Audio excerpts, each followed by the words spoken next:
अस्सलाम वालेकुम नाज़रीन, JN न्यूज़ HD के साथ मैं हूं नाइला भट्टी। नजर डालते हैं आज की अहम खबरों पर।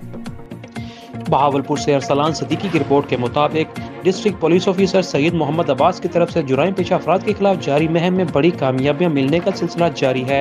सिविल लाइंस, अब्बास नगर, मुसाफिर खाना, सदर अहमदपुर शर्किया, अनायती और कायमपुर पुलिस ने शराब फरोशों के खिलाफ कार्रवाई अमल में लाते हुए 10 मुलजमान कासम, सगीर, जिशान, खादम, शाहिद, शाकिर, गुलाम मोहम्मद, रमजान, इजाज और अमीर माविया को गिरफ्तार करके इनके कब्जे से 355 लीटर शराब, 50 लीटर लहन और 2 वाले चालू भट्टियां बरामद कर ली। इसी तरह थाना सदर अहमदपुर शर्किया, उच्च शरीफ, अनायती और सदर हासिलपुर पुलिस ने असलहा नजायज रखने वालों के खिलाफ एक्शन लेते हुए 6 मुलजमान काशिफ, अशरफ, खालिद, नादर, मोहम्मद अशरफ और मोहम्मद अमीर को गिरफ्तार कर इनके कब्जे से 3 अदद पिस्टल, 30 बोर, 2 अदद बंदूक, 12 बोर और 1 अदद रिवाल्वर, 32 बोर बरामद कर लिया। जबकि मंशियात फरोशों के खिलाफ कार्रवाई करते हुए थाना सिविल लाइंस और बगदाद अल जदीद पुलिस ने 2 मुलजमान जुल्करनैन और गुलाम फरीद को गिरफ्तार करके इनके कब्जे से 20 ग्राम आइस और 1200 ग्राम चरस बरामद कर ली।